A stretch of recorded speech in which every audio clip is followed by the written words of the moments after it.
어느 선교사님이 젊은 날에 사랑하는 여자가 있었습니다. 결혼을 해서 함께 선교지에 가기를 원했습니다. 그런데 안타깝게도 그 여자분은 선교에 마음이 없었어요. 그녀는 선교사님이 훌륭한 목사가 되어서 지역 교회에서 지역의 목사로 살기를 원했습니다. 하지만 선교사님의 마음이 너무나도 확고했기 때문에 먼저 선교지로 떠났고, 이 선교사님은 2년 동안 하루도 빠짐없이 편지를 써서 그녀에게 구애를 했습니다. 그러나 선교사님의 기대와는 달리 여인은 오히려 고국으로 선교사님이 돌아오지 않으면 다른 남자와 결혼을 하겠다 하면서 선교사님께 고국으로 돌아오기를 요청했습니다. 그렇지만 끝내 선교사님은 선교지를 떠나지 않았고, 여인은 결국 다른 남자와 결혼을 했습니다. 어느 날 그 선교사님의 친구가 편지를 썼어요. 그러면서 어떻게 그토록 사랑했던 그 여인을 포기할 수 있었는지 물었습니다. 그리고 그 선교사님이 답신을 했는데, 그 편지에 뭐라고 적혀 있었냐면요, 내 대답은 매우 간단하다네. 그 이유는 내가 그녀보다 그리스도를 더 사랑하기 때문이지. 그렇게 쓰여 있었다고 합니다. 이 선교사 열전이라는 책에 나오는 내용이에요. 스토리는 힘이 있습니다.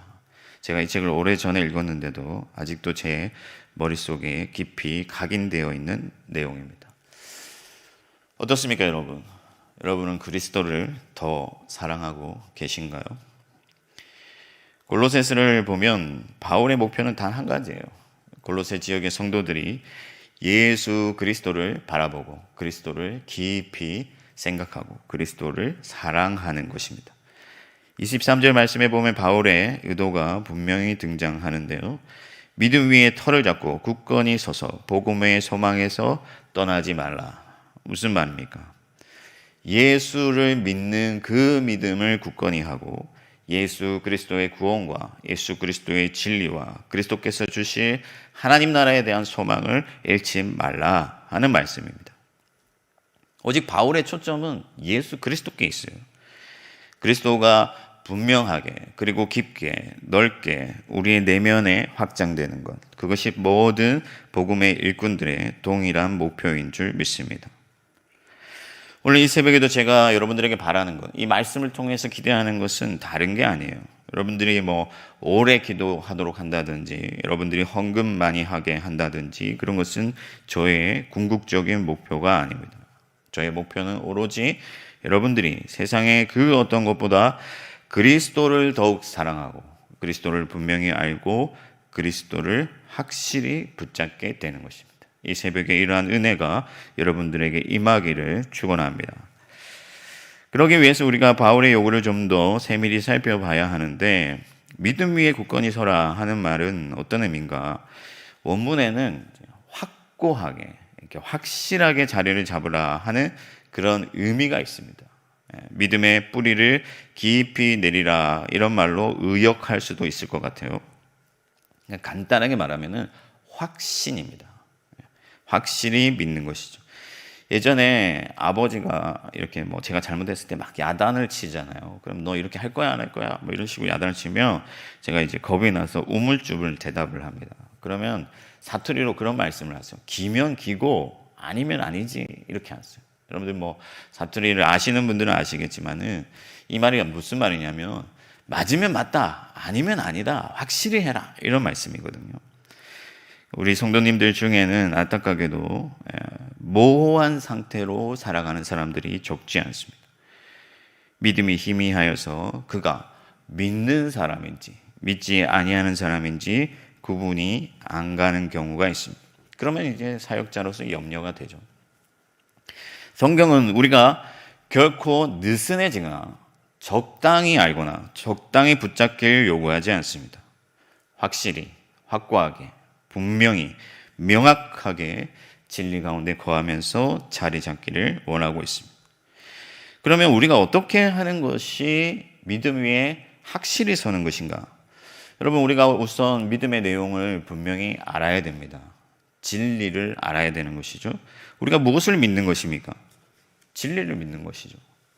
진리를 잘 알지도 못하고 진리에 능하지 못하기 때문에 믿음으로 나아갈 수 없고 믿음이 작동할 수도 없습니다. 결국 믿음에 확실히 서라는 것은 진리에 매이라, 그러니까 진리에 묶여서, 진리에 매여서, 진리 가운데서 살아가는 그러한 삶을 의미한다고 알 수 있습니다. 진리에 매여서 순종하는 삶이 우리가 믿음 위에 확실히 서 있는 삶이다 하는 것이죠. 여러분, 우리는 예수의 말씀, 예수 그리스도의 도를 따르는 자들임을 믿습니다. 예를 들어서 예수님께서는 오리를 가자 하는 자에게 심리를 가져라, 그렇게 말씀하셨어요. 또 비판을 받지 아니하거든 비판을 하지 말라, 그렇게 말씀했습니다. 그러나 여러분, 우리는 어떻습니까? 우리는 내 욕심과 내 생각이 가득하여서 오리를 가자 하는 자에게 욕을 하고, 비판을 하지 말라 하셨지만 다른 사람들을 험담하기를 즐겨합니다. 예수께서 생명수이시며 예수께서 생명의 떡이라 하셨지만 우리는 다른 곳에서 배를 채우고 갈증을 해소하는 경우가 많습니다. 그렇게 우리는 진리와 동떨어져 있는 경우가 많은데, 왜 그러하냐 하면은 우리가 믿는다 하면서도 확실히 믿지 못하기 때문에, 확신하지 못하기 때문이다 하는 거예요. 진리를 분명히 알고 이 진리가 정말 참된 진리인 것을 굳건히 믿고 그 진리가 우리의 인격과 우리의 삶을 온전히 지배하고 다스릴 때 우리는 믿음 위에 굳건히 서 있다라고 고백할 수가 있는 것입니다. 사랑하는 여러분, 우리가 확신 가운데 살지 못하면 사단의 먹잇감이 되고 하나님께 영광이 되지 못하고 오히려 하나님의 성령의 근심거리가 될 수 있음을 기억하시길 바랍니다. 오직 진리 안에서 믿음 위에 굳건히 서서 확신 가운데 살아가십시오. 진리를 묵상하고 기억하고 성령께 간구하여서 여러분들의 정신과 마음과 몸을 다하여 하나님의 진리를 붙들고 진리에 순종하여서 하나님의 기쁨이 되는 여러분들이 되시기를 바랍니다. 그리고 복음의 소망 안에 머물라, 이렇게 말씀을 하고 있는데요. 그러니까 믿음 위에 굳건히 서라는 것은 우리가 진리를 분명히 알고 우리의 몸과 마음과 정성을 다해서 그 진리에 붙들려서 진리를 따라 살아가는 삶이라면, 복음의 소망 안에 머물라는 것은 무엇이냐면요, 여러분들의 어떤 시선을 말하는 거예요. 우리가 살아가다 보면 기대하는 거 있잖아요. 바라보는 것. 그것이 있는데 우리가 뭔가 목표가 생겼을 때 그것을 비전이다, 이렇게 얘기하죠. 본다 하는 것이죠.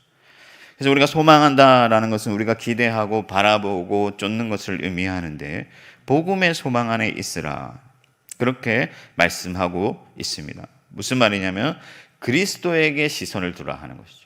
그리스도께 우리의 시선을 두고 그리스도를 기대하고 그리스도께서 다시 오실 날을 기대하고 그리스도와 함께 오실 하나님의 나라를 기대하라. 그 안에 소망을 두라 하시는 말씀입니다. 그래서 길을 잃지 말아라. 세상의 헛된 것들에 소망을 두지 말고 그런 것들을 바라보지 말아라. 진리의 소망 안에, 예수 그리스도를 믿는 믿음 위에 서서 복음의 소망 안에 있으라, 그렇게 말씀을 하시는 거예요. 그러나 여러분, 우리가 살아가는 이 세상 가운데 우리의 시선을 사로잡는 것들이 너무나 많은 것이죠. 화려한 것들이 많잖아요. 매력이 있는 것들이 많지 않습니까? 우리가 충분히 사랑할 만한 것들이 너무나 많은 거예요. 앞서 언급했던 그 선교사님이 어떻게 사랑하는 여인을 두고 그리스도를 쫓아서 선교지로 갈 수 있었습니까? 다른 그 무엇보다 그리스도 안에 있는 그 복음의 소망 안에 머물렀기 때문이다. 하나님께서 다시 오실 그때를 소망하고 하나님 나라를 소망했기 때문에 그러한 선택을 할 수 있었는 줄 믿습니다. 여러분, 젊음도 지나가고 좋은 것들도 다 녹슬고 허물어지고 사라집니다. 코로나 사태로 인하여서 우리 인간들이 얼마나 무력한가 하는 것을 우리는 날마다 경험하고 있잖아요. 우리가 세운 모든 것들이 하루아침에 물거품이 될 수가 있습니다. 얼마 전에 중국에서 원전 누출 사고가 있었다고 해요. 우리는 잘 알지도 못해요. 중국은 언론이 통제되는 나라이기 때문에. 근데 만약에 여러분, 우리가 중국에서 원전이 제대로 한 방 터지면 어떻게 되겠습니까? 모든 게 끝나는 거예요. 우리가 아무리 쌓고 올리고 채우고 붙잡아도 그 모든 것들은 하루아침에 이슬과 같이 사라져버릴 것들이고, 우리의 유일한 소망은 오직 예수 그리스도인 것을 믿으시길 바랍니다. 저와 여러분이 무엇을 기대하며 살아야 되는가? 장차 다시 오셔서 우리의 몸과 영혼을 온전히 구속하실 예수 그리스도를 바라보고 그분을 기대하며 우리의 시선을 주님께 머물게 하며 그렇게 살아가야 될 줄 믿습니다. 우리의 시선이 주님께 있게 해달라고 이 아침에 간구하시기를 바랍니다. 그래야 하면 우리는 어떻게 되는가? 22절 말씀입니다. 예수님은 우리를 거룩하고 흠이 없고 책망할 것이 없는 온전한 사람으로 자기 앞에 세우려 하신다. 그렇게 말씀하고 있어요. 이것이 예수 그리스도의 목표입니다. 다른 게 아니에요. 여러분들 부자 되게 하시려고 여러분들을 구원하신 것이 아닙니다. 여러분들 좋은 집에 살게 하시려고, 부자 되게 하시려고, 좋은 집에 살게 하시려고, 좋은 자동차 타게 하시려고 여러분들을 구원하신 게 아니에요. 혹은 여러분들이 이 땅에서 어떤 의미 있는 성취를 하게 하시려고, 물론 그런 것들도 의미가 있을 수 있습니다만 그런 것이 그리스도의 궁극적 목표가 아니라, 예수 그리스도의 궁극적인 목표는 저와 여러분들을 향한 하나님의 기대, 또 예수 그리스도의 소망은 무엇이냐면은 여러분들이 온전한 하나님의 사람으로, 거룩하고 흠이 없는 하나님이 기뻐하실 만한 거룩한 산제물로 여러분들을 하나님 앞에 드리는 것이 예수 그리스도의 목표다 하는 거예요. 그러니까 우리가 살아가는 동안에 우리의 삶의 목표를 어디에 둬야 되느냐? 예수 그리스도께서 우리에게 기대하시는 바, 온전한 사람, 거룩한 사람, 그런 하나님의 사람이 되기를 우리의 삶의 목표로 삼아야 한다 하는 거예요. 그 일을 위하여 주님께서 십자가를 지셨습니다. 다른 게 아니에요. 다른 이유가 있는 것이 아닙니다. 이전에 우리는 하나님의 원수였고 진노의 자녀들이었어요. 여러분들의 그 행악으로 말미암아 하나님은 여러분들을 미워할 수밖에 없었고 여러분들을 멸할 수밖에 없었지만, 예수 그리스도께서 십자가에 달려서 자기 몸을 찢으시고 자기의 피를 흘리셔서 하나님과 여러분들을 화평케 하시고 하나가 되게 하셔서 하나님의 거룩한 자녀로 삼아주셨습니다. 그리고 장차 완전한 하나님의 나라를 이루신 뒤에 이 땅에 다시 오실 때 여러분들을 온전한 사람으로, 거룩한 사람으로, 흠이 없는 하나님의 사람으로 하나님께 들으시기를 기대하신다는 거예요. 예수 그리스도께서는 자기의 몸을 찢으심으로 말미암아 이 세상 땅에 있는 것들이나 하늘에 있는 모든 것들을 하나님께 화해시켰었습니다. 그리고 여러분들을 그 가운데서 온전한 사람으로 부르셨어요. 교회는 그리스도의 몸이요 만물을 충만하게 하는 이의 충만이라 했습니다. 하나님께서 기대하시는 것은 여러분들을 예수 그리스도와 같이 되게 하시는 거예요. 예수님과 같이 거룩하게 하시고, 예수님과 같이 영광스럽게 하시고, 예수님과 같이 의롭게 하시고, 예수님과 같이 온전하게 하시는 줄 믿습니다. 이것이 얼마나 위대하고 감사한 일입니까? 여러분, 여러분들의 신분을 잊지 마세요. 여러분들의 정체성을 잊지 마세요. 세상이 여러분들을 보는 시선으로 보지 않게 되길 바라요. 여러분, 요즘 뉴스에 보니까 젊은 사람들이 하루아침에 거지가 됐다, 이런 얘기들을 하는데 무슨 말이냐면, 집값이 워낙 올라버리니까 집이 없는 사람들은 갑자기 느닷없이 이제 거지가 됐다, 이렇게 표현을 하더라고요. 여러분, 세상의 사람들은요, 집이 없으면 비루하게 봅니다.